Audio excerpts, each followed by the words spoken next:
Hello.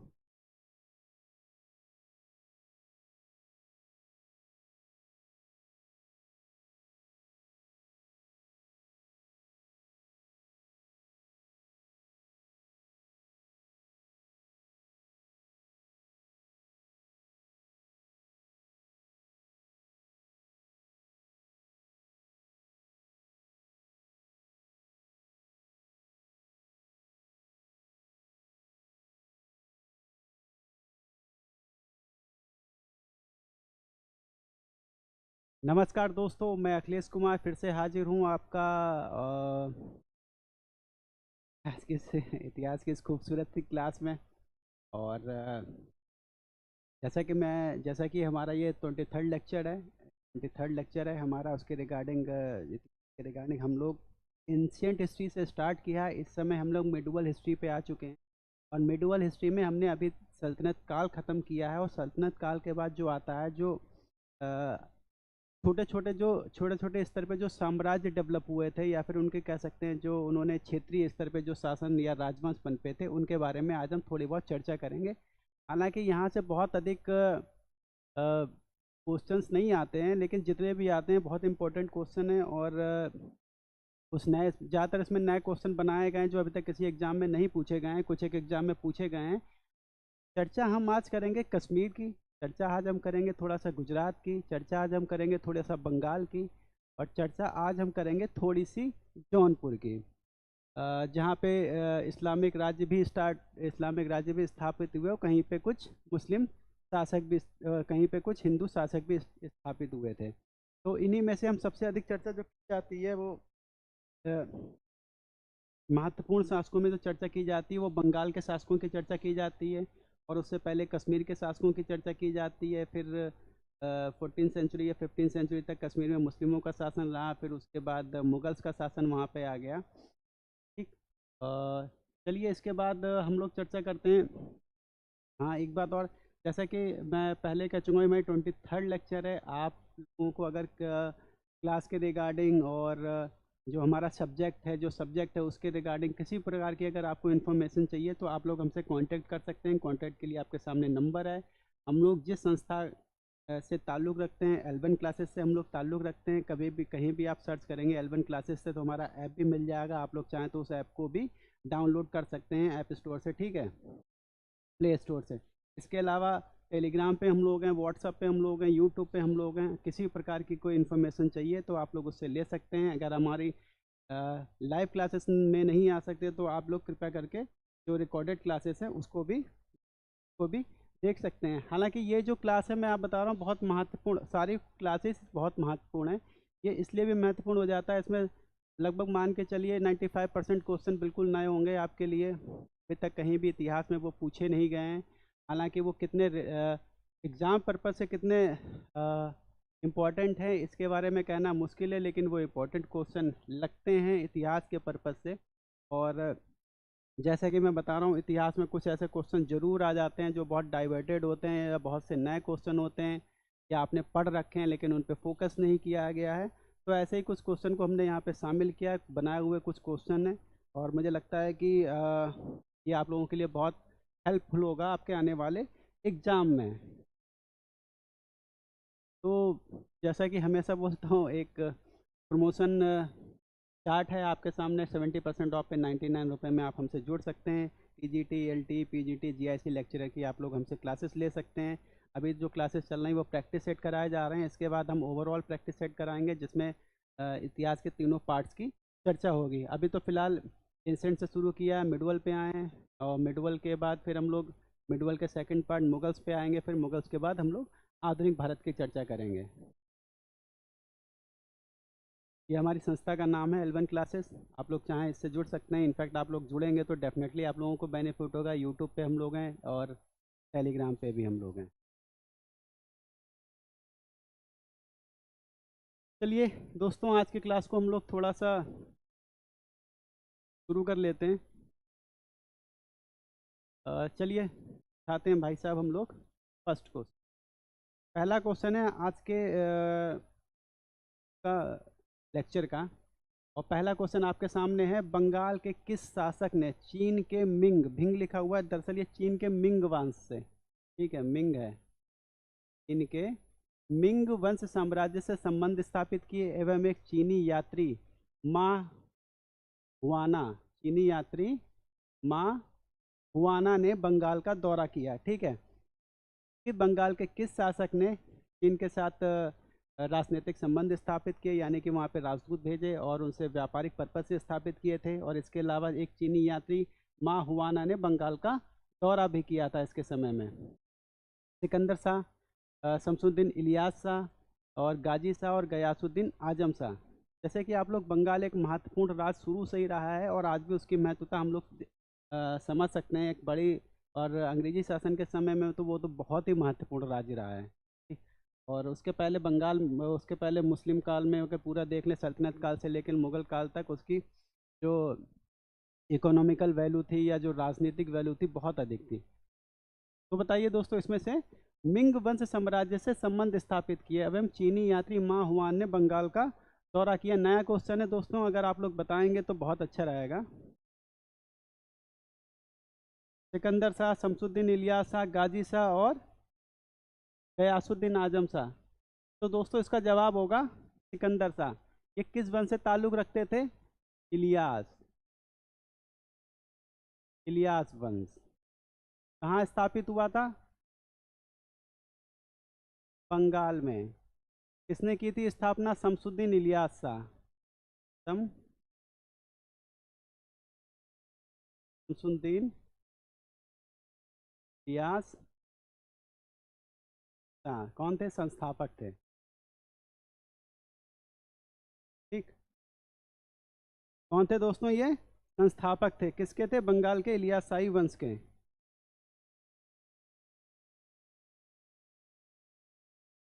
कब स्थापना की थी ये भी देख लेते हैं, 1342 में। आगे आ जाते हैं, मिनट बंद, हाँ ठीक है। सेकंड सेकंड क्वेश्चन हमारा क्या कहता है? इलियास शाही वंश की समाप्ति के पश्चात गणेश, एक हिंदू शासक था, के पुत्र जादू ने इस्लाम ग्रहण कर लिया, और कौन सी, इस्लाम ग्रहण करने के बाद कौन सी उपाधि धारण की थी? कौन सी उपाधि धारण की थी? गणेश कुछ समय के लिए शासक हुआ था, ठीक है, और उसके पुत्र जो जादू थे उसने इस्लाम ग्रहण कर लिया था, क्योंकि वो एक तरीके से इस्लामिक प्रतिरोध ना झेलना पड़े, मुसलमानों का प्रतिरोध ना झेलना पड़े, इसलिए उसने इस्लाम को ग्रहण कर लिया था। तो उसने कौन सी उपाधि, इनफैक्ट कह सकते हैं कौन सा नाम उसने धारण किया था? शमसुद्दीन अहमद शाह, सिहाबुद्दीन गयासिद, जलालुद्दीन मोहम्मद शाह, और इलियास शाह। चार ऑप्शन आपके सामने हैं, बताइए दोस्तों। जो लोग अभी मुझे देख रहे हैं या फिर जो प्रेजेंट है, कृपया करके बताएं, क्योंकि ये मैं पहले भी कह चुका हूँ कि इम्पोर्टेंट क्लास है, और उसके पर्पज़ से काफ़ी इम्पोर्टेंट क्लास है। नए क्वेश्चन है, ज़्यादातर इसमें नए ही क्वेश्चन होंगे। इलियास वंश की समाप्ति के पश्चात गणेश के पुत्र जादू ने इस्लाम ग्रहण किया, उसने कौन सी उपाधि धारण की थी? शमसुद्दीन अहमद शाह, सिहाबुद्दीन गयासिद, जलालुद्दीन मोहम्मद शाह, और इलियास शाह। तो दोस्तों इसका जवाब है जलालुद्दीन मोहम्मद शाह। हालांकि ये जो गणेश का राजवंश था बहुत अधिक समय तक नहीं शासन कर पाया था, इसके तो ठीक है। आ जाते हैं थर्ड क्वेश्चन पे। अदीना मस्जिद जो कभी भारतीय उपमहाद्वीप, ठीक है, अदीना मस्जिद जो कभी उपमहाद्वीप की सबसे बड़ी मस्जिद हुआ करती थी, मस्जिद मस्जिद थी, उसका निर्माण किसने कराया था? अदीना मस्जिद जो कभी भारतीय उपमहाद्वीप की सबसे बड़ी मस्जिद थी, उसका निर्माण किसने कराया था? जलालुद्दीन महमूद शाह, सिकंदर शाह, इलियास शाह, और सिहाबुद्दीन बायजीद। जलालुद्दीन मोहम्मद शाह, महमूद शाह, सिकंदर शाह, इलियास शाह, सिहाबुद्दीन बायजीद। बताइए दोस्तों, चार ऑप्शन आपके सामने। थर्ड क्वेश्चन, अदीना मस्जिद की बात हो रही है। अदीना मस्जिद कहाँ है दोस्तों? पंडुआ में, बंगाल के पंडुआ नामक क्षेत्र है, वहाँ पे एक अदीना मस्जिद है। ये बहुत फेमस मस्जिद है। इसका निर्माण किस शासक ने कराया था? इलियास शाही वंश का शासक था जलालुद्दीन मोहम्मद शाह, सिकंदर शाह, इलियास शाह, और शहाबुद्दीन गयाजुद्दीन। दोस्तों इसकी स्थापना किसने की थी? सिकंदर शाह ने। अदीना मस्जिद बहुत बार क्वेश्चन पूछा गया है, मतलब पूछा बहुत गया। बंगाल से कुछ एक दो चार ऐसे क्वेश्चन है जो बार बार वही ही पूछे जाते हैं, अदरवाइज उससे हटकर कोई क्वेश्चन नहीं आते अगर बंगाल से पूछ लिया जाए। लेकिन कहानी सिर्फ इतनी है कि इस सेक्टर से क्वेश्चन इक्का दुक्का ही कभी आ जाते हैं। बंगाल का शासक जिसे बंगाल का अकबर और नृपति तिलक, जगत भूषण जैसी उपाधियां धारण की थी। बंगाल का ऐसा कौन सा शासक था जिसे बंगाल का अकबर या नृपति तिलक और जगत भूषण जैसी उपाधियां धारण की थी? नृपति तिलक और जगत भूषण जैसी उपाधियां हिंदू लोगों ने उसको दी थी, क्योंकि वो बहुत सहिष्णु शासक था और हिंदुओं के प्रति बहुत पोलाइट था। ठीक है। गयासुद्दीन महमूद शाह, अलाउद्दीन हुसैन शाह, नसरुद्दीन नुसरत शाह और फिरोज शाह। ठीक है। नसरुद्दीन नुसरत शाह, नसरुद्दीन नुसरत शाह, गयासुद्दीन महमूद शाह, नसरुद्दीन नुसरत शाह, अलाउद्दीन हुसैन शाह और फिरोज शाह। बताइए, चार ऑप्शन आपके सामने है दोस्तों, बताइए। चलिए आ जाते हैं इस पे। अलाउद्दीन हुसैन शाह, अलाउद्दीन हुसैन शाह बहुत फेमस था। ठीक है। और इसने इस प्रकार के उपाधियां हिंदू लोगों ने उनको दी थी, क्योंकि ये बहुत पोलाइट शासक था और इसने बहुत पोलाइटली शासन वहाँ पे किया था। और लगभग इसने अलाउद्दीन हुसैन शाही ने बंगाल में बंगाल में हुसैन शाही हुसैन शाही राजवंश की नींव डाली थी। नींव कब डाली थी दोस्तों? 1394 ईस्वी में। ठीक है। 1394 ईस्वी में हुसैन शाही राजवंश की नींव डाली थी दोस्तों। ये मूल रूप से अफगान थे। क्या थे? मूल रूप से ये लोग क्या थे? अफगान थे। मूल रूप से कौन से थे? अफगान, मूल रूप से। दोस्तों ये सुन्नी मत को मानते थे। किसको मानते थे? सुन्नी मुस्लिम थे, ये सुन्नी मत को मानने वाले थे। आगे आ जाते हैं। अच्छा, एक चीज़ और, जो अलाउद्दीन हुसैन शाह इतना फेमस शासक था, इसी के समय में जैसे एक बंगाल के बहुत फेमस कवि थे, आप लोगों ने नाम सुना होगा, मालाधर बसु। उनका उनसे रिलेटेड क्वेश्चन आता है। मालाधर बसु ने जैसे कि श्रीमद् भागवत पे और भागवत पुराण का हिंदू अनुवाद किया और भागवत पुराण का उन्होंने संस्कृत अनुवाद किया, वहाँ देखने को मिलता है। इसके अलावा उन्होंने श्रीमद् भागवत का बांग्ला में अनुवाद किया था। तो इसलिए माला, और दूसरी बात ये कि जो मालाधर बसु थे, से पहले जो वंश हुआ करता था इलियास शाही वंश, उसमें एक बारबक शाह शासक हुए थे। उन्होंने मालाधर बसु को गुणराज खां की उपाधि दी। इसकी उपाधि दी थी, गुणराज खां की उपाधि दी थी।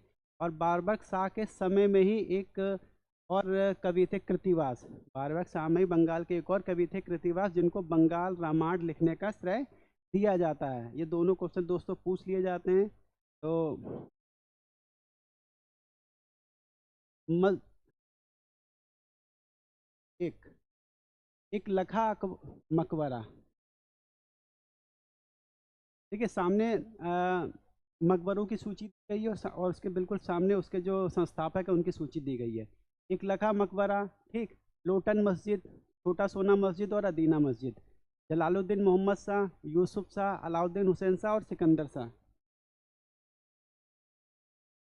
एक लखा मकबरा, लोटन मस्जिद, छोटा सोना मस्जिद, अदीना मस्जिद, जलालुद्दीन मोहम्मद शाह, यूसुफ शाह, अलाउद्दीन हुसैन शाह, सिकंदर शाह। मिलाप कर लेते हैं। एक लखा जो मस्जिद थी, एक लखा जो मस्जिद थी दोस्तों,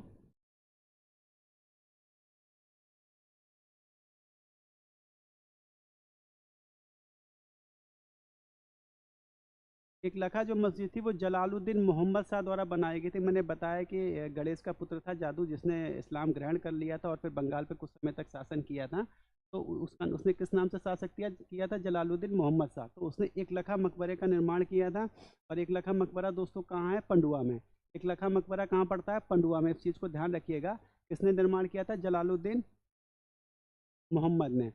लोटन मस्जिद, लोटन मस्जिद का निर्माण किसने किया था?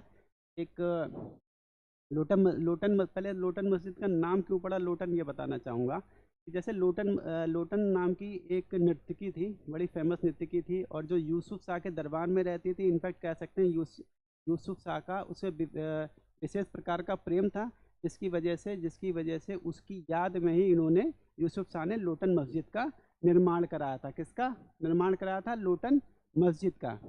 ठीक। और क्यों कराया था? क्योंकि ये उनसे प्रेम करते थे यूसुफ शाह से। ये कौन थी? लोटन नृत्य की थी। ठीक है। लोटन एक बहुत फेमस नर्तकी थी, तो साथ से उनसे विशेष प्रकार का प्रेम था, इस वजह से उनकी याद में या फिर कह सकते हैं उनको वो देने के लिए क्या बोलते हैं, एक्चुअली वर्ड याद करना बड़ा श्रद्धांजलि टाइप की देने में उनका इस मस्जिद का निर्माण किया था। इसके अलावा आता है छोटा सोना मस्जिद। छोटा सोना मस्जिद दोस्तों अलाउद्दीन हुसैन द्वारा निर्मित है, ठीक। और अदीना मस्जिद अभी बताया था सिकंदर शाह द्वारा निर्मित है। तो उसका जवाब देखिए ABC, ठीक है, इसका जवाब होगा ए, 5 का जवाब होगा ए। सब बनाए हुए क्वेश्चन है, मैं बता रहा हूँ, कुछ एक क्वेश्चन को छोड़ दिया जाए, अदरवाइज सारे बनाए हुए क्वेश्चन है। सामने दोस्तों आपके सामने अटाला मस्जिद, फिर से ये निर्माण है, ठीक। और ये शासक है, क्या कह सकते हैं, निर्माण करता है। बताइए, अटाला मस्जिद, लाल दरवाजा, जिसको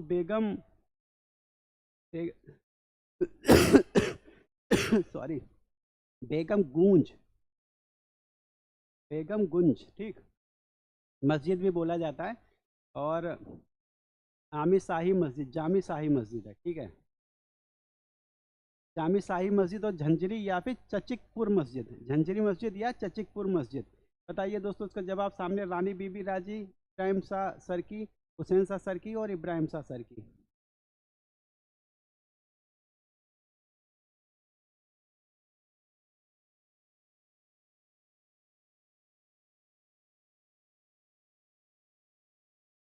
अटाला मस्जिद,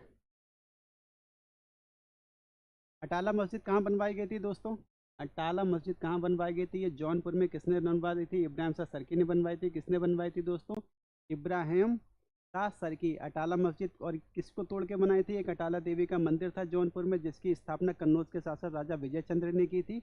इसकी स्थापना किसने की थी? कन्नौज के शासक राजा विजय चंद्र ने की थी। कहाँ पे की थी? जौनपुर में। मंदिर का नाम था अटाला देवी।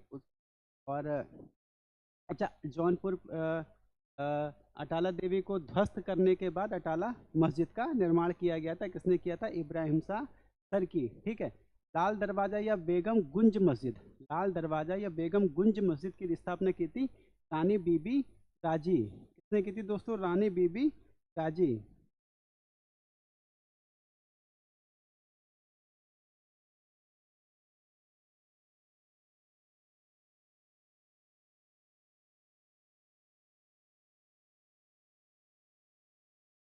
ठीक है, जामी मस्जिद का निर्माण किसने किया था?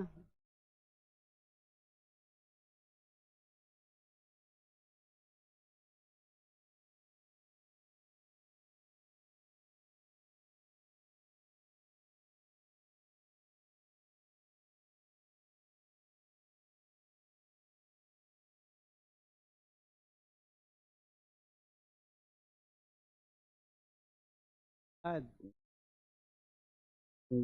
मिल कर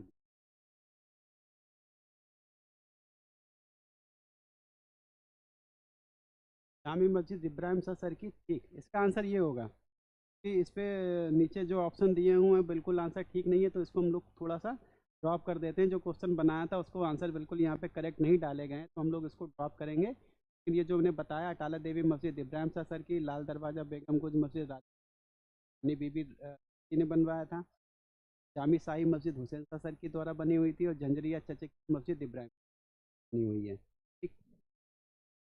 7th पे आ जाते हैं, सिकंदर इब्न ए मोहम्मद, सिकंदर इब्न ए मोहम्मद द्वारा लिखित मिरात सिकंदरी, सिकंदर इब्न ए मोहम्मद द्वारा लिखित मिरात सिकंदरी में किसका उल्लेख है? गुजरात सुल्तानों का उल्लेख किया गया है, राणा सांगा का उल्लेख किया गया है, जहांगीर का उल्लेख किया गया है, ए और बी दोनों। बताइए दोस्तों। सिकंदर इब्राहिम, ठीक है। जैसे सिकंदर इब्न ए मोहम्मद ने जो मिरात सिकंदरी का निर्माण किया था, वो जहांगीर के शासनकाल में किया था। और ये जो मुख्यतः जो जिसके ऊपर लिखा हुआ है, जो गुजरात के साल सुल्तानों के ऊपर लिखा गया है, खास तौर से जो एक महत्वपूर्ण सुल्तान था गुजरात का, महमूद बेगड़ा, जिसको फतेह खां भी के नाम से भी जाना जाता है, उसको डिवोटेड है। हालांकि उसमें बाद में राणा सांगा का भी जिक्र किया गया है, इस चीज़ को ध्यान रखिएगा, ए और बी दोनों।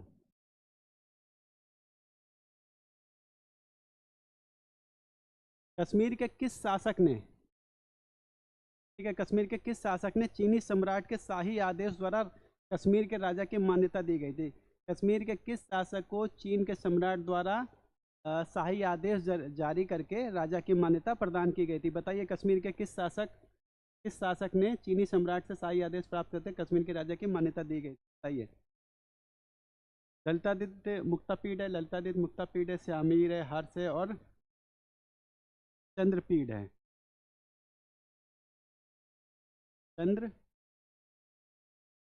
चंद्रपीड कौन है? चंद्रपीड। ललितादित्य मुक्तापीड, श्यामीर, हर्ष है, चंद्रपीड है। बताइए दोस्तों, अगर कोई मुझे देख रहे हैं तो कृपया करके बताइए 8वें क्वेश्चन का आंसर। कश्मीर के किस शासक ने चीनी सम्राट के शाही आदेश द्वारा कश्मीर के राज की मान्यता प्राप्त की थी? तो दोस्तों इसका जवाब होगा चंद्रपीड। कौन से वंश के शासक थे? काकटिय वंश के। काकटिय वंश के संस्थापक थे चंद्रपीड। कश्मीर के किस शासक ने तिब्बत पर सफल सैन्य अभियान किया था? कश्मीर के किस शासक ने तिब्बत पर सफल सैन्य अभियान किया था? ललितादित्य मुक्तापीड, चंद्रपीड, रानी दिद्दा और अवंतीवर्धन। अनंतवर्धन हो गया, अब क्या बता? रानी रानी दिद्दा, ठीक है। और ये क्या थे? अवंतीवर्मन। कश्मीर के किस शासक ने तिब्बत पर सफल सैन्य अभियान किए थे? बताइए। तो दोस्तों इसका जवाब होगा ललितादित्य मुक्तापीड। कौन थे? ललितादित्य मुक्तापीड थे। इन्होंने तिब्बत पर तीन अभियान किए थे, जिसमें से 2 अभियान असफल रहे थे। उसके बाद तीसरा अभियान सफल रहा था, और इसके लिए उन्होंने चीन का जो तैंग राजवंश था, चीन का जो तैंग राजवंश था, उस राजवंश से इन्होंने समझौता किया था। इस चीज़ को ध्यान रखिएगा। उस समय चीन से कहीं अधिक तिब्बत साम्राज्य बहुत स्ट्रांग था, और इसके लिए ललितादित्य मुक्तापीड ने क्या किया? तिब्बत को हराने के लिए चीनी के जो टैंग राजवंश था उसे समझौता किया। यही नहीं, इसने अपनी सेना में तुर्क और चीनी सैनिकों को भी भर्ती किया, और इसका एक सेना नायक था जिसको कान्य कुन्य के नाम से भी जाना जाता था। वो लोग चीनी सेना नायक था। क्या था? चीनी सेना नायक था। क्या नाम था उसका? कान्य कुन्य। और एक बात और, ललितादित्य मुक्तापीड को इसलिए और भी जाना जाता है क्योंकि उसने कन्नौज के एक शासक थे यशोवर्मन, जो पहले इनके मित्र रहा करते थे। तो इनके पहले मित्रता थी इन दोनों में, बाद में साम्राज्य विस्तार को लेकर शत्रुता हो गई, और बाद में इन्होंने ललितादित्य मुक्तापीड ने यशोवर्मन को भी पराजित किया। तो ये 2 इनकी महान सफलताओं में गिनी जाती, तिब्बत पर सफल आक्रमण और कन्नौज के शासक यशोवर्मन को पराजित करना।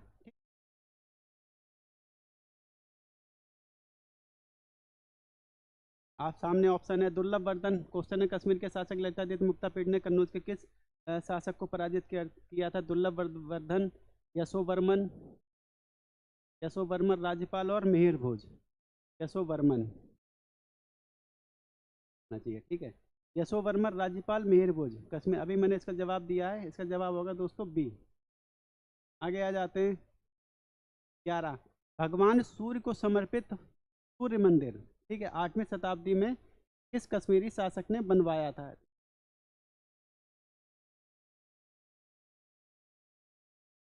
किस कश्मीरी शासक ने? कौन सा मंदिर था दोस्तों समर्पित? सूर्य मार्तंड। कौन सा था? मार्तंड सूर्य मंदिर। मार्तंड सूर्य मंदिर 8वीं शताब्दी में किस कश्मीरी शासक ने बनाया था? तो ललितादित्य मुक्तापीड हो गया, संग्राम राज हो गया, और दुर्लभ वर्धन हो गया, और हर्ष हो गया। तो ये तो बहुत फेमस क्वेश्चन है, कई बार आया हुआ। ललितादित्य मुक्तापीड ने कश्मीर का जो बहुत फेमस मंदिर बनाया था, जो सूर्य भगवान को समर्पित है, जिसको हम लोग मार्तंड सूर्य मंदिर के नाम से जानते हैं। गुजरात के किस शासक की हत्या पुर्तगालियों ने जहाज से नीचे फेंक कर दी थी? गुजरात के किस शासक की हत्या पुर्तगालियों ने जहाज से नीचे फेंक कर दी थी? अहमद शाह, जफर खां, बहादुर शाह और मोहम्मद शाह द्वितीय। जैसे गुजरात पे स्वतंत्र मुस्लिम शासक की स्थापना करने वालों में स्थापना किसने की थी दोस्तों? जफर खान ने, ठीक। और गुजरात के किस शासक की हत्या पुर्तगाली वहाँ पे बहुत बड़ी मात्रा में थे, और उनका प्रतिरोध भी वहाँ के गुजरात के शासकों को देखना पड़ा था, और उन्होंने प्रतिरोध भी काफ़ी हद तक देखा जाए सफल भी रहा, लेकिन पुर्तगालियों की शक्ति को पूर्ण रूप से दबाने में असफल रहे।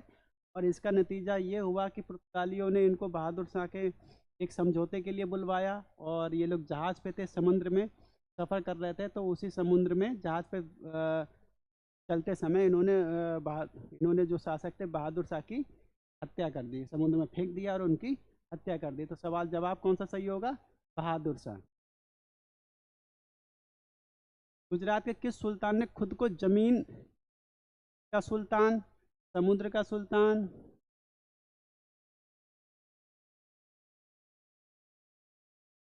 सुल्तान उर बद्र है, बर्र, सुल्तान उर बर्र,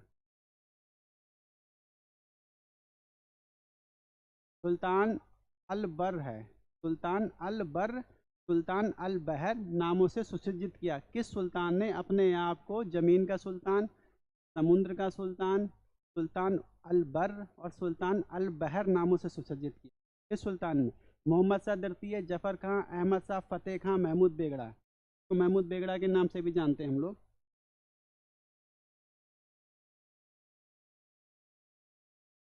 दोस्तों इसका जवाब होगा फतेह खान, महमूद बेगड़ा। मैं बता रहा हूँ, गुजरात का सबसे इम्पोर्टेंट शासक था और बहुत लंबे समय तक इसने शासन किया था और सफलतापूर्वक शासन किया था। ये अपनी मूछें बता रहे हैं, इसके बेगड़ा इसलिए इसलिए बोलते थे क्योंकि उसने अपनी मूछें बहुत शानदार रखी थी और बहुत ऊंची ऐसे करके यूं करके खड़ी ठीक है, जैसे होते ना मूछें ऊपर की ओर खड़ी रखी थी, रखता था। तो उस समय जो ऐसी स्थिति को किसी घोड़े वोड़े से कुछ रिलेटेड है, बहुत मुझे इसके बारे में कहानी मैंने एक पढ़ी थी लेकिन मुझे बहुत परफेक्ट याद नहीं है। तो उनको पता नहीं उस समय मतलब इस तरीके बेड़ा या बेड़ा इस तरीके से कुछ बोला जाता था, जो इस तरीके से खड़ी अवस्था में होती थी मूछें, तो उसी के नाम पर इसका नाम महमूद बेगड़ा पड़ गया था। 14, 1509 में दीव का युद्ध हुआ था। 1509 में दीव का युद्ध हुआ था, पुर्तगालियों और गुजरात सुल्तान महमूद बेगड़ा के बीच हुआ। संयुक्त बेड़े के नेतृत्व किसने किया था?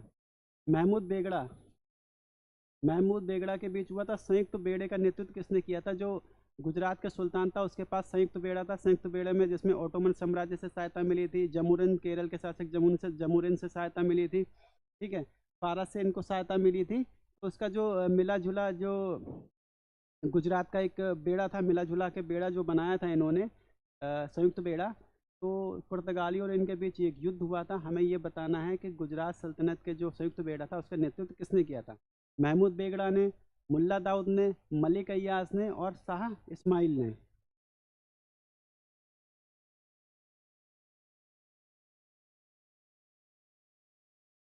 1509 में हुआ है।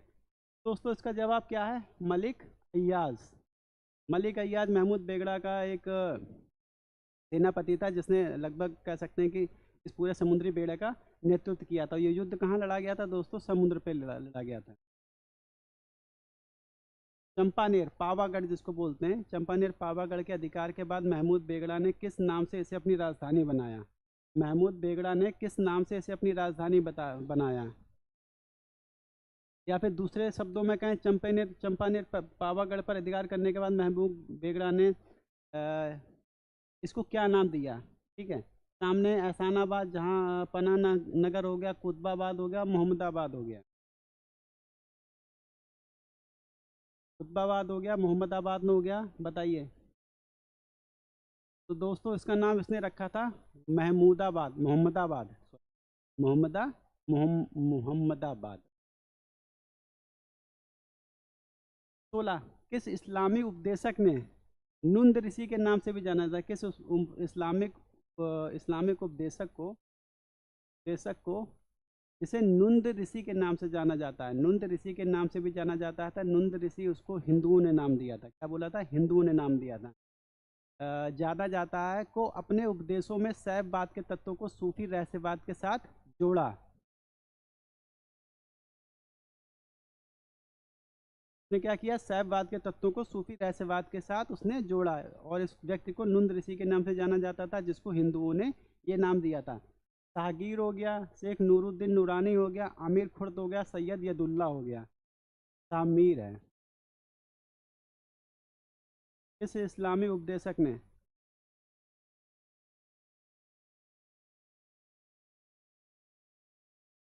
बताइए दोस्तों।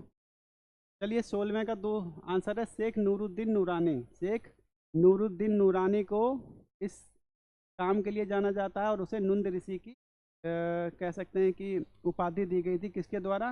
हिंदुओं के द्वारा। कश्मीर के किस सुल्तान ने मंदिरों और मूर्तियों को नष्ट करने के कारण बुद्ध सिकन की उपाधि धारण की थी? कश्मीर के किस सुल्तान ने मंदिरों और मूर्तियों को नष्ट करने के कारण बुद्ध सिकन की उपाधि धारण की थी?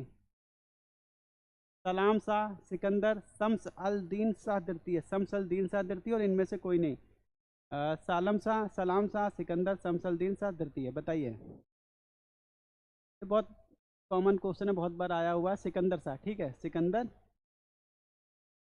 सिकंदर शाह को बुद्ध सिकंद के नाम से जाना जाता है। ये बहुत ही कश्मीर के मुस्लिम शासकों में सबसे असहिष्णु शासक था और इसने कई सारे मंदिरों को भी नष्ट किया और जजिया कर भी लगाया हिंदुओं पे, और इसके अलावा इसने गोकुशी को भी बढ़ावा दिया और मूर्तियों को भी नष्ट किया। इस वजह से इसको बुद्ध सिकंद की उपाधि दी जाती है। 18 मंत्री सुय,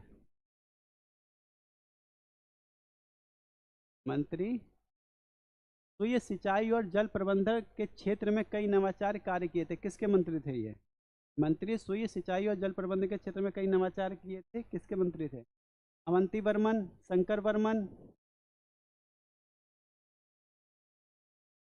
शंकर वर्मन, गोपाल वर्मन।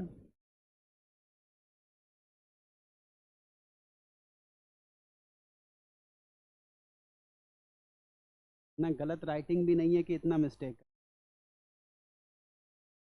थोड़ा ध्यान से अगर टाइपिंग करे, हालांकि मेरी राइटिंग बहुत ख़राब है, ये मैं इसको एडमिट करता हूँ, राइटिंग मेरी बहुत ख़राब है, उसको पढ़ने में दिक्कत ज़रूर होती होगी, लेकिन इतनी भी ख़राब नहीं है कि वो उसको पढ़ के कर ना पाए। तब पढ़ सकता है अगर ध्यान से पढ़ेगा इजीली। उसका पूरी तरीके से दोष नहीं है, थोड़ा सा दोषी मैं भी हूँ क्योंकि राइटिंग मेरा बहुत ख़राब है। तो मंत्री सुई सिंचाई और जल प्रबंधन के क्षेत्र में कई नवाचार कार्य किए थे, किसके मंत्री थे दोस्तों? अवंती वर्मन के। ठीक है, अवंती वर्मन किसके संस्थापक माने जाते हैं? अवंती वर्मन किसके संस्थापक माने जाते हैं? अवंती वर्मन ने किस वंश की स्थापना की थी कश्मीर में?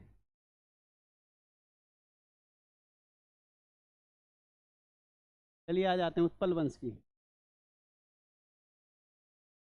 कल्हण ने किस शासक को, कल्हण ने किस शासक को लुटेरा की संज्ञा दी जिसने धार्मिक संस्थानों को लूट लिया, मंदिरों से प्राप्त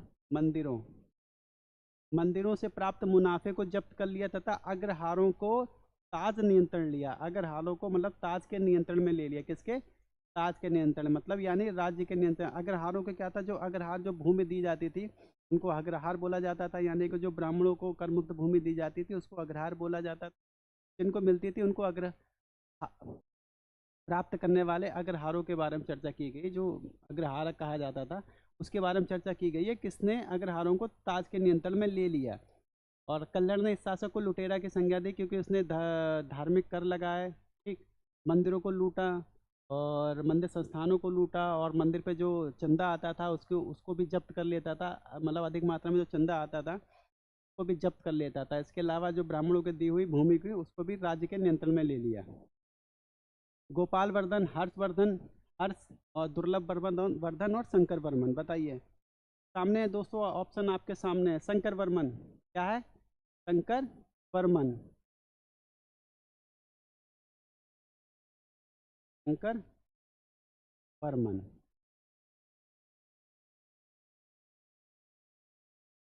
हर्ष कल्हण ने इसको काय की संज्ञा दी थी? लुटेरे की। कश्मीर की शासिका सुगंधा देवी जिसके नाम के सिक्के जारी हुए थे किसकी पत्नी थी? कि कश्मीर में तीन ऐसी शासिकाओं के नाम मिलते हैं जिन्होंने शासन किया था।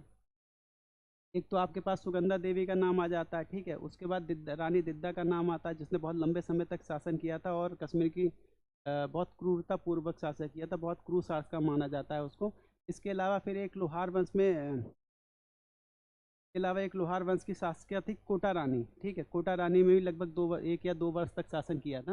लगभग कश्मीर में लगभग 3 महिलाओं ने शासन एज ए शासक के रूप में कार्य किया। सुगंधा देवी किसकी पत्नी के रूप में जानी जाती हैं दोस्तों? ये शंकर वर्मन, ठीक है, शंकर वर्मन की पत्नी के रूप में जानी जाती हैं और इन्होंने लगभग 2 वर्ष तक शासन किया था। और इनके नाम के सिक्के, अपने नाम के सिक्के भी जारी कराए थे। कल्हण किसके आश्रित कवि थे? संग्राम राज, हर्ष, रानी दिद्दा और शंकर वर्मन। सबको आप लोगों को पता होगा कल्हण हर्ष के दरबारी कवि थे। और राजा हर्ष जो थे क्या थे? राजा जो हर्ष थे, राजा जो हर्ष से लोहार वंश से ताल्लुक रखते थे, और ये इनके इनके नाम भी उसी प्रकार का रिकॉर्ड दर्ज है जैसे शंकर वर्मन के नाम दर्ज है। हर्ष एक क्रूर शासक था जिसने मंदिरों में काफ़ी लूटपाट मचाई। इसके अलावा उसने मंदिरों की संपत्ति को जब्त कर लिया और मूर्तियों को भी लूटा, और यहाँ तक कि कई हिंदुओं के नगरों को भी उसने बड़ी क्रूरतापूर्वक लूटा है। तो इसलिए हर्ष अपने क्षेत्र में काफ़ी बदनाम था। ठीक है। और कह सकते हैं इसके समय में करों का बोझ बहुत अधिक बढ़ गया था, जिससे आम जनता ने विद्रोह करना प्रारंभ कर दिया था। उसका नतीजा इस 22वें क्वेश्चन के रूप में हम आपके सामने देखते हैं। 22वां क्वेश्चन क्या कहता है? किसके उत्तराधिकारी, किसके अत्याचारी किसके अत्याचारी कार्यों से त्रस्त होकर, ठीक है, त्रस्त होकर उत्पल और सुस्थल नामक दो भाइयों ने विद्रोह कर दिया था? शंकर वर्मन हो गया, रानी दिद्दा हो गया, हर्ष हो गया, जयसिंह हो गया। शंकर वर्मन हो गया, रानी दिद्दा, हर्ष, जयसिंह। किसके अत्याचारी कारणों से त्रस्त होकर उत्पल और सुस्थल नामक भाइयों ने विद्रोह कर दिया?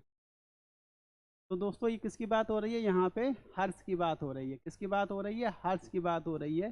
दोनों भाइयों ने न केवल विद्रोह किया और सफलतापूर्वक विद्रोह किया, और इस विद्रोह में हर्ष और उसके पुत्र की हत्या कर दी गई।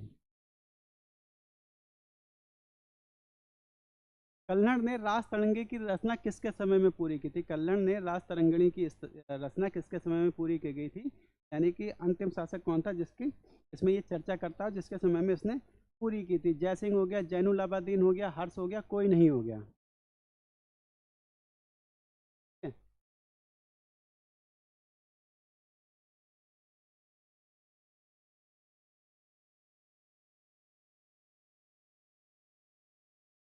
दोस्तों उसका जवाब होगा जयसिंह।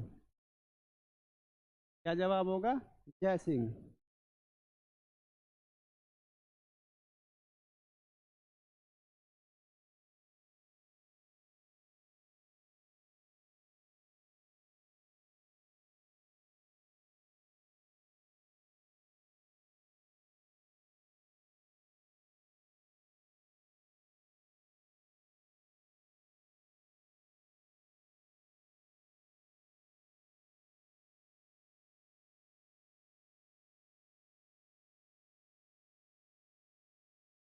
हाँ, मैं यही बता दूं, इसके 8 तरंगों में डिवाइड है।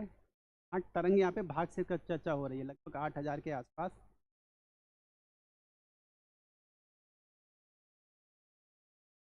पूरा कब किया गया? 1100 का हुआ था, 1148-49 में। 49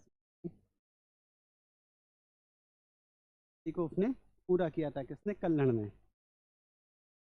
और कल्हण को ही एक श्रेय दिया जाता है कि पहली हिंदुओं की तरफ से पहली ऐतिहासिक, जो पूर्ण रूप से जिसको ऐतिहासिक बोला जा सकता है, वो कृति कौन सी है? राज तरंगिणी। ठीक है, राज तरंगिणी। कल्हड़ की राज तरंगी में कश्मीर रेशम बुनाई का उल्लेख मिलता है। ठीक है, बिल्कुल ठीक है। रेशम उत्पादन प्राचीन काल से कश्मीर में एक सुव्यवस्थित प्रथा थी। तो दोस्तों इसका जवाब ए और आर दोनों सही है। ए का सही स्पष्टीकरण आर है, कथन ए और कारण आर दोनों सही है, किंतु ए का स्पष्टीकरण नहीं है। कथन ए सही है परंतु कारण आर गलत है, कथन ए गलत है परंतु कारण आर। दोस्तों मैंने बताया कि दोनों सही दूसरे की सही से व्याख्या भी करते हैं, तो इसका जवाब होगा ए।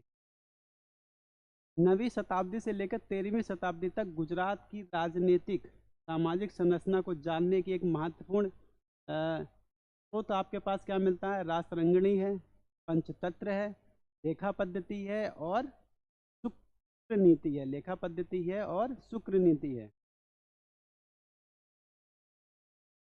गुजरात की जो राजनीतिक सामाजिक स्थिति, जैसा कि मैंने बताया कि मिरात सिकंदरी में इसकी चर्चा की गई है। गुजरात के शासकों की खासतौर से चर्चा की है, गुजरात की राजनीतिक स्थिति के बारे में चर्चा की है, जिसमें महमूद बेगड़ा एक प्रमुख शासक के रूप में हम लोग देखते हैं। इसके अलावा उसमें राणा संगा की भी चर्चा की गई है। तो अगर यहाँ पे अगर देखा जाए इसके बारे में, इस तथ्यों के चर्चा मिलती है लेखा पद्धति, यानी कि साहित्य के थ्रू चर्चा मिलती है, इसको ध्यान रखिएगा। राजतरंगी के अनुसार निर्वाचन द्वारा सिंहासन प्राप्त करने वाला राजा कौन था? राजतरंगिणी के अनुसार निर्वाचन द्वारा सिंहासन प्राप्त करने वाला राजा कौन था? राजतरंगिणी के अनुसार बताइए।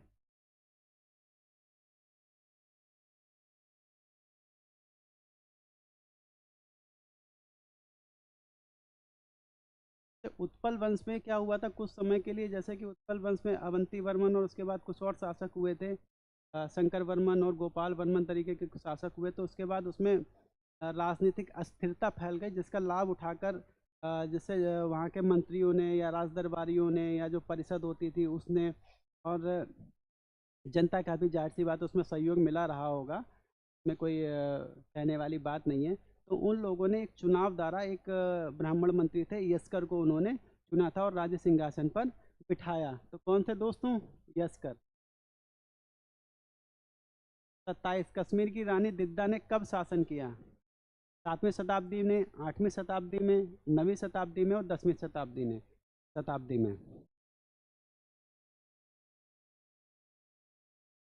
जैसे कश्मीर की शासिका जब रानी दिद्दा हुआ करती थी, तब महमूद गजनवी ने भारत पर आक्रमण किया था और 2 बार उसने भारत पर आक्रमण कश्मीर के रास्ते से करने का प्रयास किया था, जिसको वो जिस और रानी दिद्दा ने उसका बहुत ज़बरदस्त अपोज किया था, जिसके कारण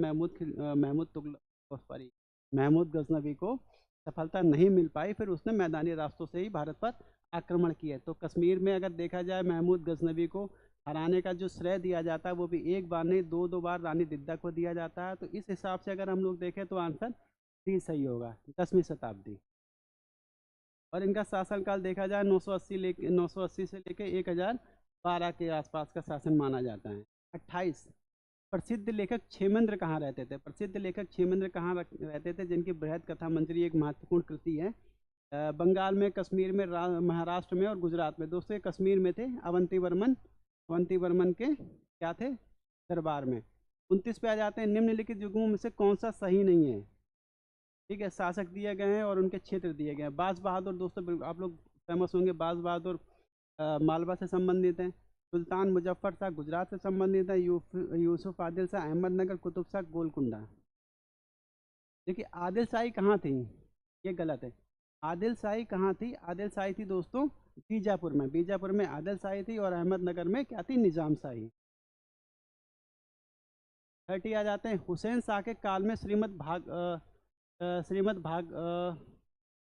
भागवत का बांग्ला अनुवाद और भगवत पुराण का श्री कृष्ण विजय नाम से संस्कृत अनुवाद किसने किया था? फिर कुछ समय पहले जब स्टार्ट हुआ था तो हमने इसके बारे में चर्चा की थी।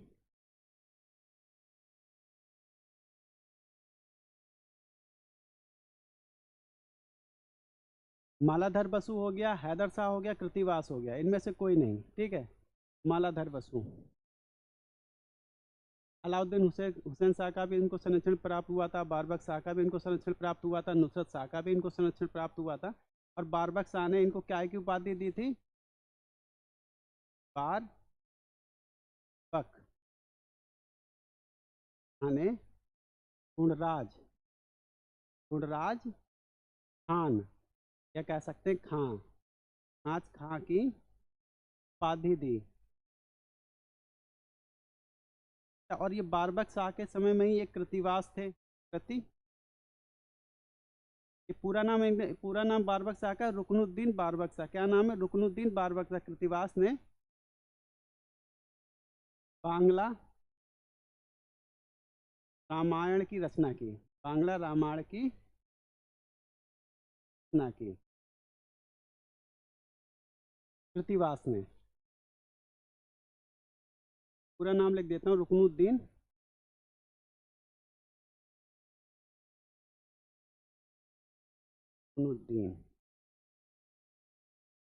रुकनुद्दीन बारबक शाह। आ जाते हैं अगले क्वेश्चन पे। 31 कृतिवास ने रामायण का बांग्ला अनुवाद किसके शासन काल में किया था? रामायण।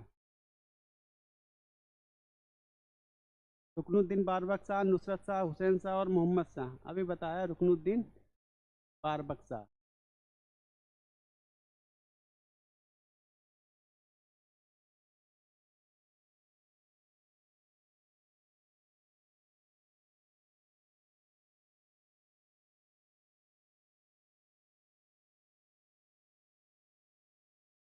है राइटिंग सुधार में बड़ा प्रयास करना पड़ेगा मुझे।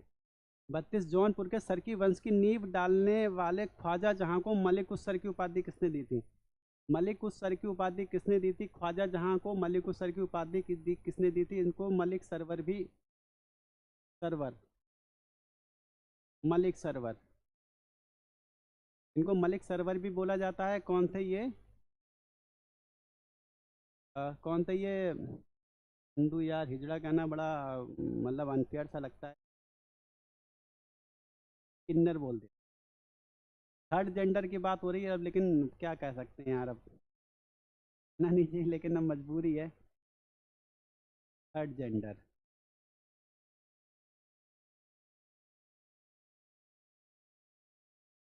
तो जौनपुर में सरकी वंश की नींव डालने वाले कौन थे? ख्वाजा जहां मलिक उस सरकी, यानी कि पूर्व का स्वामी की उपाधि उनको किसने दी थी? फिरोज शाह तुगलक, नसरुद्दीन महमूद तुगलक और खिज्र का।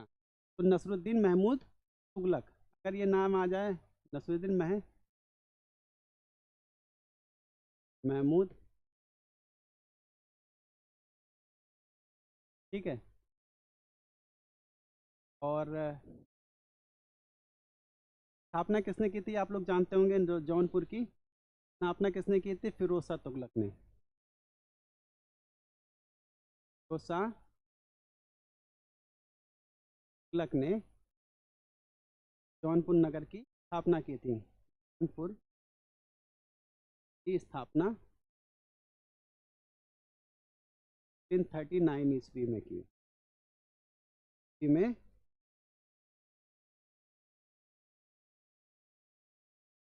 जौना खां। जौना खां कौन थे? मोहम्मद, मोहम्मद बिन तुगलक, मोहम्मद बिन तुगलक की स्मृति में की थी।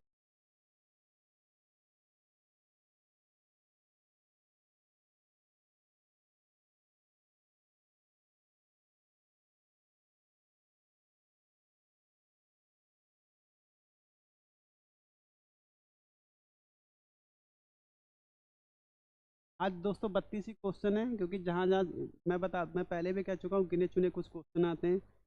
तो क्वेश्चन आते हैं वो मैंने इसमें ऐड कर दिए हैं। और इसके अलावा बहुत जितने भी 32 में से अगर छोड़ दिया जाए 25 से 26 क्वेश्चन, 25 क्वेश्चन लगभग आपके बिल्कुल नए हैं, किसी भी एग्जाम में वो क्वेश्चन नहीं पूछे गए हैं। हाँ, ये 13, इसकी स्थापना 1394 में की, में सरकी वंश की स्थापना।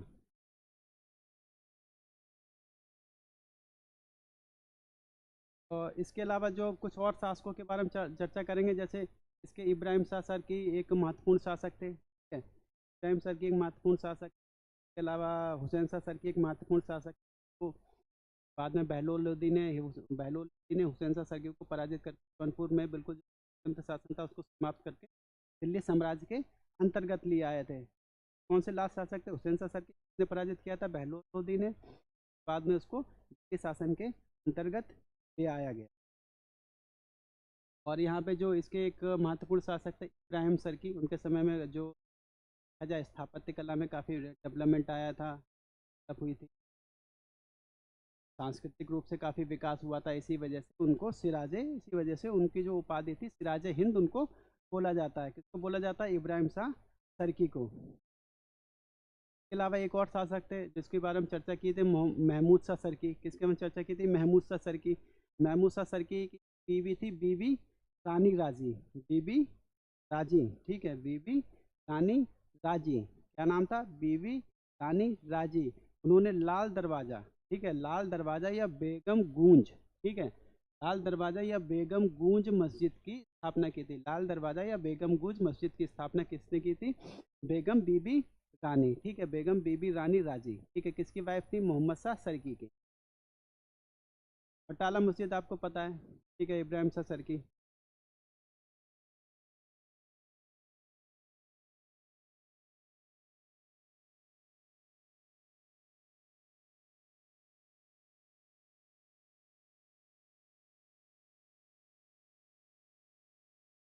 ये दोस्तों ये पोर्शन तो लगभग समाप्त हो गया, और यहाँ से जितने क्वेश्चन आ सकते हैं वो मैंने लगभग देखिए जो नए क्वेश्चन बनाए हैं उनकी संभावना कितनी आने की कितनी नहीं आने की वो मैं बिल्कुल नहीं कहूँगा, उस पे बयान देना भी कह सकते हैं कि अच्छा देना होगा आप लोगों को। बस ये है कि क्वेश्चन अच्छे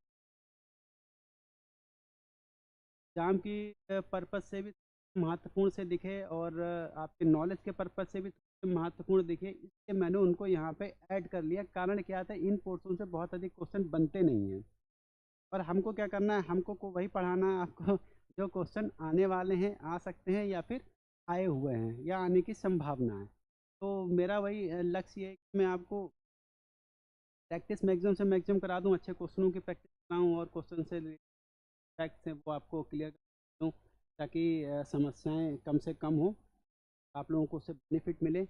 तो आज का लेक्चर आप लोगों को कैसा लगा प्लीज़ कमेंट ज़रूर करिएगा।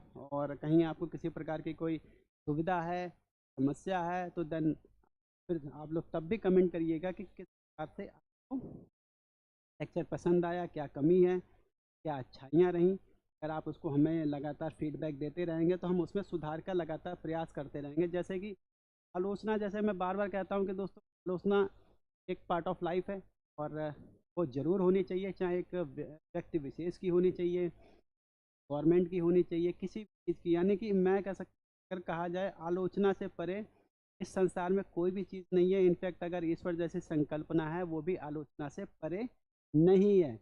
इनफैक्ट आप जब एंशियंट हिस्ट्री पढ़ेंगे तो आप लोग उसमें देखेंगे कि जो बुद्धिज्म हो गया या फिर जो जैन संप्रदाय हो गया, वो पूर्ण रूप से परमात्मा के अस्तित्व को नकार देता है। इसके अलावा अजीबक संप्रदाय हो गया, उसके अलावा पहले और जो जैसे अजित के स्कम्बनिन का एक संप्रदाय था उच्छेदवाद का, पूर्ण कश्यप का एक संप्रदाय था घोर अक्रियावादी का, और पागुत का चैन का एक संप्रदाय था। ये लोग क्या ना, आत्मा परमात्मा में विश्वास नहीं किया, इन लोगों ने परमात्मा में विश्वास नहीं किया, यानी कि उसकी घोर आलोचना की और उसका प्रतिरोध भी इन्होंने दर्ज कराया। तो आलोचना से परे कोई नहीं है, क्योंकि वहीं कि अगर आप जब तक आलोचना नहीं करेंगे किसी की, और आलोचना का आधार तर्क होना चाहिए। क्या आलोचना का मूल आधार ही तर्क होना चाहिए। इसलिए आलोचना आप किसी की मत कीजिए कि आप उसको पसंद नहीं करते हैं, वो एक मूर्खता है। ठीक है, आलोचना आप किसी की इसलिए मत कीजिए कि आप उसे पसंद नहीं करते। आलोचना क्या है ना, आलोचना एक तार्किक आधार होना चाहिए, आलोचना का एक तार्किक आधार होना चाहिए। तो आप आलोचना कर रहे हैं, उसमें क्या अच्छा लगा है, क्या बुरा लगा है, और जो बुरा लगा है उसका एविडेंस आपके पास क्या है, आपके प्रूफ क्या है, आपके पास उसके लिए तर्क क्या है, वो आप होनी चाहिए। खासतौर से अगर मैं जहाँ तक गवर्नमेंट की चर्चा करूँ, देखिए गवर्नमेंट का तो सीधा सीधा सा पर्पज़ होता है कि मुझे लगता है कि आप ईश्वर की आलोचना करें या ना करें, लेकिन सरकार की आलोचना करना बहुत आवश्यक है। जब तक आप सरकार की आलोचना नहीं करेंगे, सरकार मनमाफिक काम करेगी, उसको जो मर्जी आएगी वो करेगा, चाहे वो अच्छा आपके लिए अच्छा हो या बुरा हो। ठीक है, जब तक आप उसको कानों में आलोचना का मंत्र नहीं फूकेंगे, तो ये नहीं बताएंगे कि आप जो कर रहे हैं उसमें जनता का हित नहीं है। ठीक है, आप जो कर रहे हैं उसमें जनता का हित नहीं है, आपको जो फैसिलिटी प्रोवाइड कर रहे हैं उससे जनता का हित नहीं है, बल्कि उससे चीज़ें जो बदल रही हैं उसमें जनता का प्रॉफिट कम, और जो ब्यूरोक्रेट्स हैं या फिर जो पॉलिटिशियन हैं उनसे भ्रष्टाचार की संभावनाएं अधिक हैं।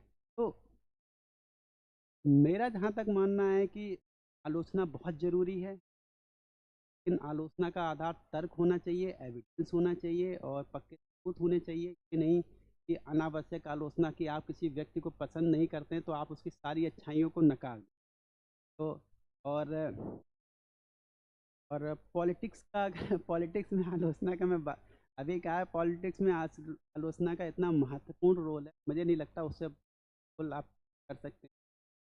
पॉलिटिक्स में आलोचना बहुत ज़रूरी है। इनफैक्ट अगर अच्छा काम भी गवर्नमेंट कर रही है तो हमको उसको तारीफ के पुल नहीं बांध रहे, बहुत हमको हर लेवल पे गवर्नमेंट को क्रिटिसाइज करते जाना है, ताकि वो हर लेवल में सुधार लेके आए, इम्प्रूवमेंट की संभावनाएं बनती जाए कि अरे यार पिछला बार मैंने अच्छा काम किया था, लेकिन उस अच्छे काम में भी कुछ अ, और अच्छा होने की गुंजाइश बची थी, नहीं कुछ और भी उससे अच्छा हो सकता था, उसको हम उसमें सुधार ला सकते हैं। तो हमारा मेन काम है चीज़ों को बदलना, न ना क्या कॉज हो सकता है, इफेक्ट्स हो सकते कितने अच्छे इफेक्ट्स होते हैं, कितने बुरे इफेक्ट्स पड़ सकते हैं जनता पे, लोगों पे, समाज पे, राजनीतिक स्तर पे, धार्मिक स्तर पे, आर्थिक स्तर, इन सब की हमें चर्चा करनी चाहिए और आलोचना का स्वरूप होना चाहिए। जैसे आजकल आप लोग देखते हैं, अगर धार्मिक रूप से आप चर्चा करते हैं या फिर आप किसी की आलोचना कर देते हैं, या फिर हिंदू देव या फिर मुस्लिमों में कुरान की आलोचना कर देते हैं, तो आप लोगों का प्रतिरोध नहीं किया जाता है। आप लोग को प्रतिरोध नहीं करेगा, यानी प्रतिरोध के रूप में आपकी हड्डियां पसली तोड़ दी जाएंगी और मॉब लिंचिंग हो सकती है, आपकी हत्या हो सकती है। और बहुत समय से आप लोग इस नाव से आप लोग, तो दोस्तों ये मेरा यही कहना है कि मत पढ़िएगा, अपने काम पे ध्यान दीजिए। और क्या ही कहा जाए कि राजनीति की चीज़ें हैं, मैं बहुत अधिक इसमें जाना नहीं चाहूँगा, लेकिन यही है कि राजनीति में आलोचना का बहुत बड़ा ना नहीं है तो कोई भी राजनीति सफल नहीं हो सकती। आप समझ सकते हैं, एक आप डिक्टेटर बढ़ रहे हैं क्योंकि आलोचना नहीं सुनना चाहते, अपनी आलोचना नहीं सुनना चाहते। अकाउंटेबिलिटी गवर्नमेंट की होती है, गवर्नमेंट से अगर अकाउंटेबिलिटी, आप देखिए आपने उस क्षेत्र में क्या किया, में आप सांसद बने हैं, विधायक बने हैं, विधायक निधि आती, सांसद निधि आती, आपने रोडें बनवाई, आपने स्वच्छ पानी की उपलब्धता आपने की या नहीं, आवास की उपलब्धता हुई नहीं, लोगों तक अनाज पहुंच रहा है नहीं पहुंच रहा है, गरीबों के मेडिकल फैसिलिटी फ्री मिल रही नहीं मिल रही है, शिक्षा से फ्री मिल रही है नहीं मिल रही है, शिक्षा का क्या है। हर चीज़ में सुधार तभी संभव है जब आप अपने सामने अपने जनप्रतिनिधियों से में क्या उसने बेहतर काम किया उससे आप जब तक सवाल नहीं करेंगे, आप यूं ही मूर्ख बनते रहेंगे, आप यूं ही बेवकूफ़ बनते रहेंगे, आपको सिर्फ धर्म का रास्ता किया जाएगा, धर्म की अफीम चटा दी जाएगी और आप उस चीज़ भूल जाएंगे। दोस्तों उसको नहीं भूलना है, धर्म अलग पार्ट है, धर्म एक तो पर्सनल प्रैक्टिस का पार्ट है, ठीक है, उस शोबाजी का पार्ट नहीं है। धर्म कभी शोबाजी का पार्ट है ही नहीं और ना है ना हो सकता है। और वो एक पॉलिटिक्स से अलग रखना चाहिए, वो आपकी पर्सनल प्रैक्टिसेस के ऊपर डिपेंड है। देखिए आप लोग घर में पूजा करते हैं, पूजा का एक स्थान होता है घर में, ऐसा अपने घर में घूम घूम के पूजा नहीं करते हैं, मंदिर में जाके पूजा, नमाज़ पढ़ते हैं, आप मस्जिद में जाके पढ़ते हैं।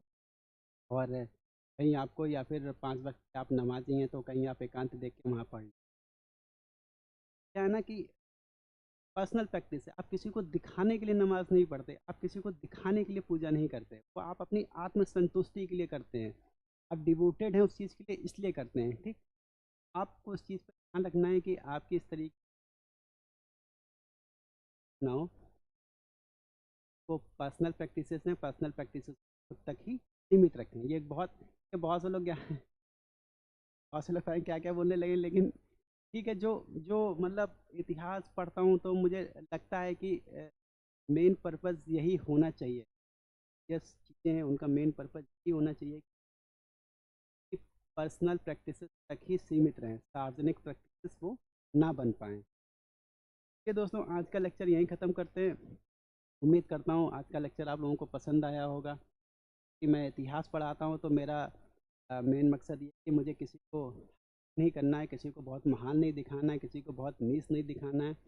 हर किसी के अपने अच्छी चीज़ें की भी की हैं, कुछ बुरी चीज़ें की हैं। मैं अपना रूप से पढ़ाऊँगा इतिहास, जहाँ अच्छा है वहाँ और अच्छा भी किया जाएगा और जहाँ बुरा है उसकी आलोचना भी की जाएगी। में ठीक नहीं हुई थी, ये नहीं कहा जा सकता है कि उस समय राजतंत्र था तो कुछ भी कर दो, ठीक है। चलिए दोस्तों, का लेक्चर हम लोग यहीं ख़त्म करते हैं। कल हमारी आपसे फिर से मुलाकात होगी। अब जब नई मुलाकात होगी तो नई मुलाकात में हम लोग क्या पढ़ेंगे, भक्ति आंदोलन, जिसमें सूफी आंदोलन भी इंक्लूड होगा, ठीक है। फिर उसके बाद हम लोग दक्षिण भारत में जो बहुत तो महान साम्राज्यों ने जन्म लिया था, जिसमें सबसे पहले विजयनगर साम्राज्य के बारे में चर्चा करेंगे, फिर हम लोग बहमनी राजवंश के बारे में चर्चा करेंगे, फिर उसके बाद जो 5 डिवाइड हुआ था बहमनी साम्राज्य उसके बारे में, उसके बाद हम लोग मुगल्स पे आ जाएंगे। तो आज की चर्चा यहीं ख़त्म करते हैं। और दोस्तों लास्ट में जो बोला है उसको लेके कह सकते हैं बहुत सोचिएगा ज़रूर। गाली बकना हो तो गाली भी बक सकते हैं, मुझे उसमें कोई एतराज़ नहीं है, क्योंकि अगर आप आलोचक के रूप में, तो गालियाँ मिलना आपको तय हैं। बस यही है कि आप फोकस रखिए अपने फोकस ये अपने जॉब्स को देखिए, जॉब्स पानी है, क्योंकि मैंने जो अभी तक एक्सपीरियंस किया है, तो मुझे ऐसा लगता है कि यार कि अगर आपके पास पैसा है तो लगभग आपकी सारी बुराइयां वो ढक लेता है। ठीक। और पैसा नहीं है तो आपकी सारी अच्छाइयाँ भी उसके आगे बेकार हो जाती हैं। इनफैक्ट पर्सनल एक्सपीरियंस भी बता रहा हूँ, और लोगों को देखता भी हूँ कि आपकी अच्छाइयाँ आपके काम तभी आ पाती हैं जब आपके पास कुछ, आपकी रिस्पेक्ट भी तभी, आपकी अच्छाइयाँ आपको रिस्पेक्ट कभी नहीं दिला सकती। समझ लीजिए, लोग थोड़ा बहुत रिस्पेक्ट तो कर लेंगे, लेकिन अगर आपके पास पैसा नहीं है तो आप लोग जिस घर में रहते हैं, ठीक है, जिस घर में रहते हैं उस घर के लोग ही एक दिन आपको इग्नोर करना शुरू कर देंगे, प्रताड़ित करना शुरू कर देंगे, और मानसिक तनाव देना शुरू कर देंगे। ठीक है, टोन कसना शुरू कर देंगे। मेरा दोस्त, हमारा ये सब चलता रहेगा, आज और आगे भी इसी तरीके से बना रहेगा। लेकिन भी कैरियर पे आपने ध्यान नहीं दिया, इन चीज़ों पे, नौकरी पे आपने ध्यान नहीं दिया, एक समय के बाद आप इस लायक नहीं रहेंगे कि आप नौकरी कर। मेरा बस यही मकसद है, प्लीज़ अपनी जॉब लीजिए, आपकी जो है उस पर लीजिए, नाप शनाप चीज़ें आती हैं उस पर बिल्कुल मत करिए। उनसे बनने थे वो बन गए और बन रहे हैं, लेकिन आपको कुछ और चाहिए तो आप उसको कुछ और पे ध्यान। चलिए दोस्तों, आज यही ख़त्म करते हैं। शुभ रात्रि, कल फिर आपसे मुलाकात होगी। तो इतना कुछ बोला तो उसके लिए क्षमा चाहूँगा, अगर किसी को गलत लगा हो तो मैं उससे माफ़ी चाहता हूँ, लेकिन जो मैंने कहा है मैं उस पे अडिग हूँ, और एक एक शब्द उसका बिल्कुल सत्य है। इतिहास के पर्पज़ से सही है, आने वाले फ्यूचर के पर्पज़ से सही है, ह्यूमन राइट्स के पर्पज़ से सही है, और ह्यूमनिटी के पर्पज़ से सही है। हर तरीके, ये कहीं भी एक एक शब्द गलत नहीं है। तो मैं उसके लिए वो नहीं कहूँगा, लेकिन अगर फिर भी अगर आप में से किसी को पैसा लगा हो तो थोड़ा सोचिएगा उस पर। चलिए मिलते हैं कल दोस्तों, फिर आपसे मुलाकात होगी। तब तक के लिए गुड नाइट और शुभ रात्रि।